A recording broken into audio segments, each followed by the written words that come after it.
मुख्यमंत्री जनसेवा सदन में सीएम रेखा गुप्ता ने की बैठक, अधिकारियों को दिए दिशा निर्देश, कहा परियोजनाओं की प्रगति पर हुई चर्चा।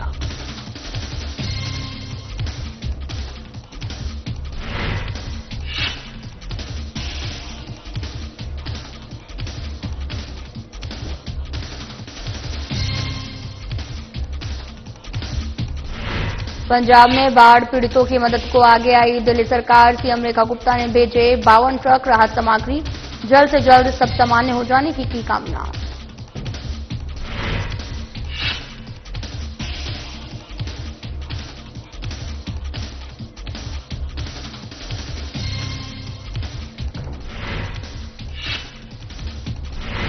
केंद्रीय मंत्री मनसुख मंडाविया ने किया नमो युवा रन का अनावरण, पूरे देश में आयोजित होगा नमो युवा रन।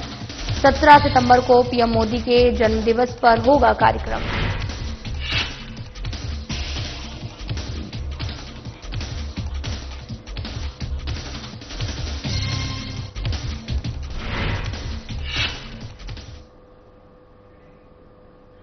नमस्कार, मैं हूं आपके साथ अंकिता पाल। बुलेटिन की शुरुआत करते हैं। मुख्यमंत्री जनसेवा सदन में शालीमार बाग विधानसभा क्षेत्र में चल रहे विकास कार्यों की उच्च स्तरीय समीक्षा बैठक आयोजित की गई है और साथ ही आपको बताते चले कि इस बैठक में सीएम रेखा गुप्ता ने अधिकारियों को निर्देश दिए हैं और वे क्षेत्र में चल रही परियोजनाओं की प्रगति का नियमित आकलन करें, तय समय सीमा के भीतर विस्तृत स्टेटस रिपोर्ट प्रस्तुत करें।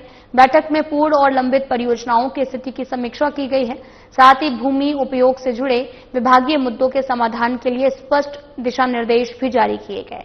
मुख्यमंत्री ने अधिकारियों को निर्देशित किया है कि जनहित से जुड़े कार्यों की सतत निगरानी और समयबद्ध पूर्णता सुनिश्चित की जाए।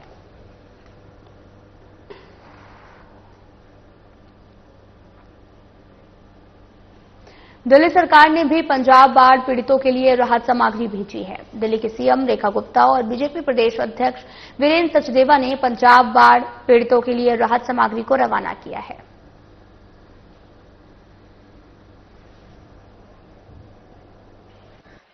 इस समय प्राकृतिक विपदाओं के कारण देश उलझन में है, तकलीफ में है।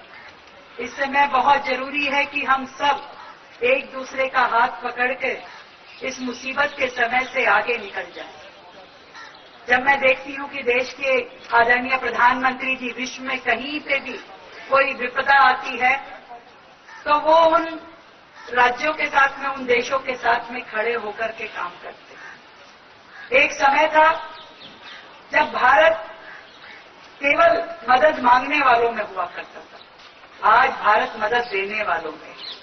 और ये मुद्दा, ये तकलीफ तो हमारे भारत के आपसी राज्यों की और किसी भी राजनीतिक भावना से ऊपर उठ करके हम सब भाईचारे के नाते, मानवता के नाते मैं इतना कह सकती हूं कि जहां पंजाब का दिल दिल्ली में धड़कता है तो दिल्ली की धड़कन पंजाब में बसती है।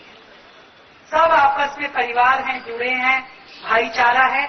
आज वो भाई बहन हमारे तकलीफ में है।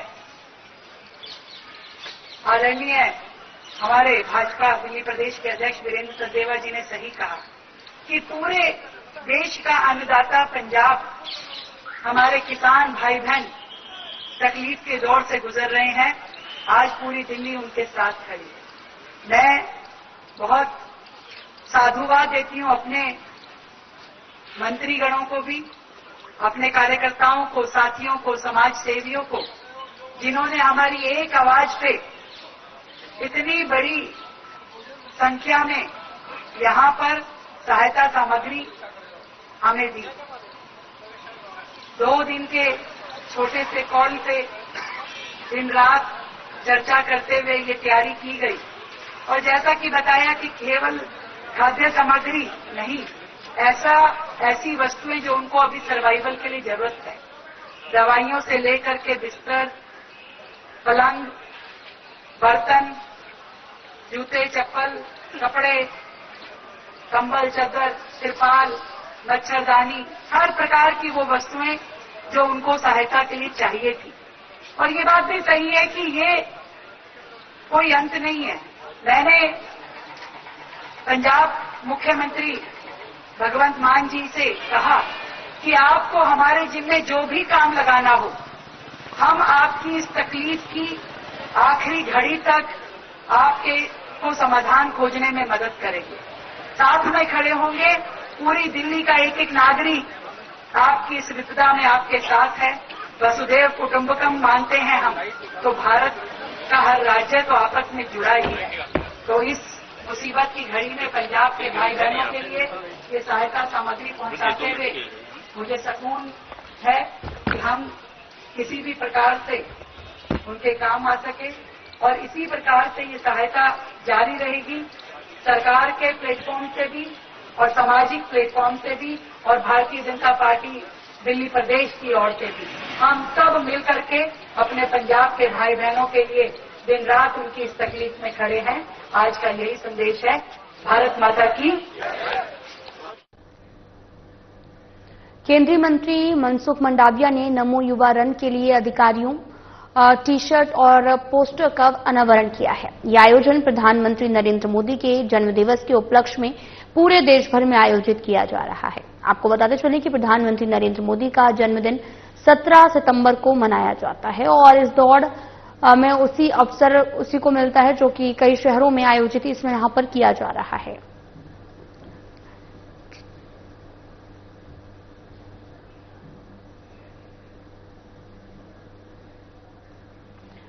तो आपको बताते चलें कि पूरे देश में आयोजित होगा नमो युवा रन और इस दौरान आपको बताते चलें कि नमो युवा रन में एक्टर भी पहुंचे और एम्बेसडर भी हैं। दरअसल नमो युवा कार्यक्रम का आयोजन किया गया जहां पर टी शर्ट पर भी नमो युवा रन लिखा हुआ है और आपको तस्वीरें लगातार दिखा रहे हैं जहां पर फिट इंडिया के तहत में इस कार्यक्रम को आयोजित किया गया है। पीएम मोदी के जन्मदिवस पर इसे आयोजित किया जा रहा है। तो वहीं दिल्ली में शिक्षक दिवस के अवसर पर शिक्षक महाकुंभ राज्य शिक्षक पुरस्कार 2025 का आयोजन किया गया, जिसमें दिल्ली सरकार के स्कूलों में पढ़ाने वाले शिक्षकों को सम्मानित किया गया है। समारोह में केंद्रीय शिक्षा मंत्री धर्मेंद्र प्रधान, दिल्ली के शिक्षा मंत्री आशीष सूद और मुख्यमंत्री रेखा गुप्ता ने शिक्षकों को सम्मान प्रदान किया। यह आयोजन न केवल शिक्षकों के योगदान की सराहना का अवसर है, बल्कि शिक्षा के क्षेत्र में दिल्ली सरकार की प्रगति और भविष्य की योजनाओं को प्रदर्शित करने का मंच भी बना। जरूर जो मैं आपको कहना चाहती हूं, आज देश के प्रधानमंत्री हो, देश के शिक्षा मंत्री हो, आपकी अपनी दिल्ली की मुख्यमंत्री हो या आपके अपने शिक्षा मंत्री हो, सभी लोग यदि कहीं से पढ़े हैं तो वो गवर्नमेंट स्कूल से पढ़े हैं। आप समझ सकते हैं कि इन सरकारी स्कूलों में देश का भविष्य पनपता है और उसका बीज रोपण करने का काम हमारे यहां बैठे ये शिक्षक गण करते हैं। जिस बीज ने कल को वट वृक्ष बनके इस देश को छांव देनी है, जिस बीज ने कल को फल फूलों से इस राज्य को सुशोभित करना है, वो आपके हाथों के द्वारा लगाया जाता है। अभी जब मैं प्ले देख रही थी तो उसमें एक वाक्य इस्तेमाल किया गया चाणक्य जी के द्वारा कि शिक्षक का गौरव तब हो सकता है जब देश का गौरव बढ़े, और देश का गौरव तब हो सकता है जब हर बाल हृदय में देश के लिए चरित्र निर्माण का गठन हमारे ये शिक्षक करें। मैं मानती हूं कि सरकारी स्कूल में पढ़ाना एक डिफिकल्ट टास्क है। कहीं सुविधाओं की कमी, कई बार मैं देखती हूं कि प्रिंसिपल तक का रूम ऐसा होता है कि वो जुगाड़ करके बैठते हैं। मैं मानती हूं टीचर्स के लिए उतने बेहतरीन स्टाफ रूम नहीं होंगे। मैं मानती हूं कि आपके लिए बेहतर स्पोर्ट्स ग्राउंड, बेहतर लैब, बेहतर लाइब्रेरी, बेहतर इंफ्रास्ट्रक्चर नहीं होगा। मैं मानती हूं, मैं ये भी मानती हूं कि आपके पास जो बच्चे आते हैं, ये दुर्भाग्य है हमारी सोसाइटी का कि कहीं ना कहीं एक डिवीजन वर्टिकली हो गया है। ये माना जाता है कि सरकारी स्कूल में शायद वो बच्चा आता है जिसके पेरेंट्स शिक्षा अफोर्ड नहीं कर सकते। मैं मानती हूं शायद जब वो आपके पास आता है तो उसके पेरेंट्स के पास इतने पैसे भी नहीं होते होंगे कि वो कहीं से उसको एक्स्ट्रा कोचिंग दे दे। इसीलिए पूरा का पूरा दारोमदार आपके ऊपर ही होता है कि वो अच्छे नंबर लेके आए और उसका भविष्य बनाए। मैं मानती हूं ये सब कुछ, और इसीलिए ये मैं मानती हूं कि जो हमारे गवर्नमेंट स्कूल के टीचर्स हैं, उनका काम प्राइवेट स्कूल के टीचर्स से ज्यादा डिफिकल्ट है, ज्यादा सेंसिटिव है। और इसीलिए कहना चाहती हूं कि आप लोग जो काम कर रहे हैं वो केवल नौकरी नहीं कर रहे हैं, आप ईश्वर का काम कर रहे हैं, ईश्वरीय कार्य कर रहे हैं, जो कि किसी भी पूजा पाठ हवन माला जपने से भी बड़ा काम है। ये मैं आपको विश्वास दिलाती हूं। आप केवल जॉब और कैरियर में नहीं हैं, आप इस देश निर्माण के कार्य में लगातार लगे हैं। और जो आपके हाथ से बन करके वो बालक निकलता है, वो देश में दुनिया में कहीं ना कहीं आपका, समाज का, राष्ट्र का नाम रोशन करता है। जिस बच्चे को आप देखते होगे कि ये कल को कोई बड़ा ऑफिसर, कोई बड़ा प्रोफेशनल बनता है, तो उसमें आपकी महत्वपूर्ण भूमिका होती है। मैं सच बताऊं, मैं आज शिक्षक दिवस पे आपको सम्मानित करने तो जरूर आई हूं, पर आपसे कुछ मांगने भी आई हूं। मैं कुछ मांगूंगी तो दोगे? सुन नहीं पा रही हूं मैं। सच में दोगे? मेरा एक सपना है, आदरणीय केंद्रीय मंत्री जी के सामने कहना चाहती हूं। मैं चाहती हूं कि दिल्ली सरकार के हमारे ये स्कूल, ये 70,000 हमारे शिक्षक जो 18 लाख बच्चों का भविष्य निर्माण करते हैं हर साल, मैं चाहती हूं कि हमारे ये सरकारी स्कूल पब्लिक स्कूलों से बेहतर हों। किसी बच्चे को प्राइवेट स्कूल के आगे ईडब्ल्यूएस कैटेगरी में एडमिशन लेने के लिए लाइन में ना खड़ा होना पड़े, उसके पेरेंट्स अपनी जेब के ऊपर हाथ लगाते हुए ये ना सोचे कि मैं मजबूरी में सरकारी स्कूल में डाल रहा हूं। मैं चाहती हूं कि इनकम कोई क्राइटेरिया ना रहे इस एजुकेशन में। यदि कोई बच्चा अच्छी शिक्षा पाना चाहता हो तो वो दिल्ली सरकार के स्कूल के बाहर मिलना चाहिए। इतना स्तर हमें अपने स्कूलों का बढ़ाना है जिसमें संसाधन सरकार देगी। मैं आपको विश्वास दिलाती हूं, यदि आप मुझे एक छोटा सा मैसेज भी कर देंगे कि आपके स्कूल में ये दिक्कत है, उसको समाधान देना मेरी जिम्मेवारी है।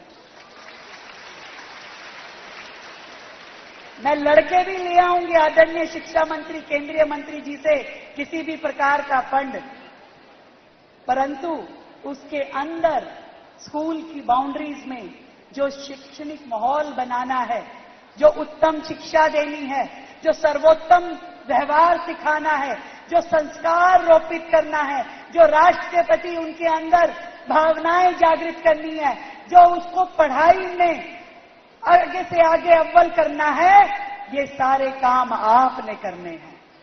करेंगे ना?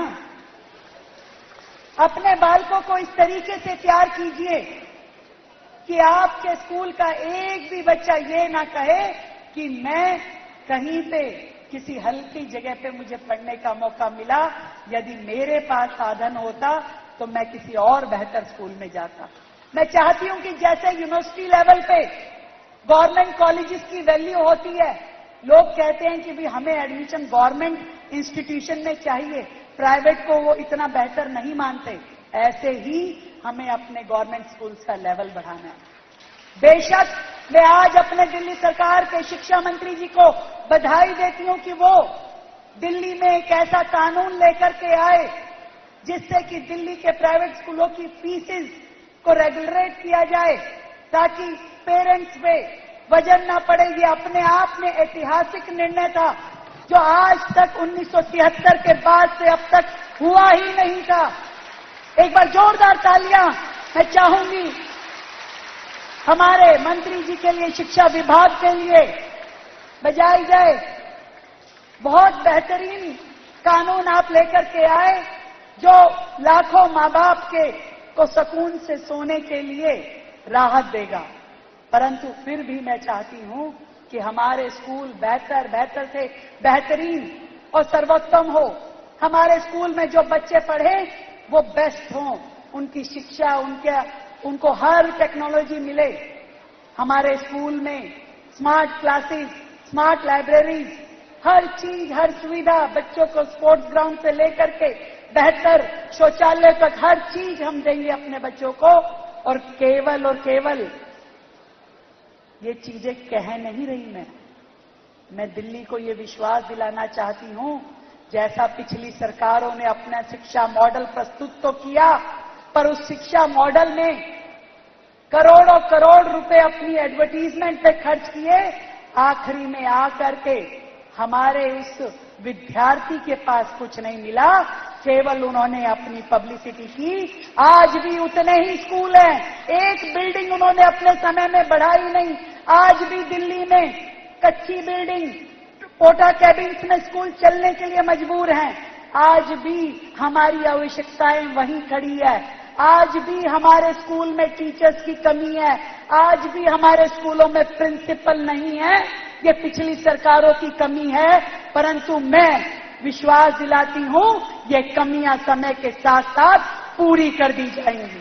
ढेरों शुभकामनाएं, ढेरों बधाई आप सभी शिक्षकगणों को। आप स्वयं में अपने आप में ध्रुव तारा हैं।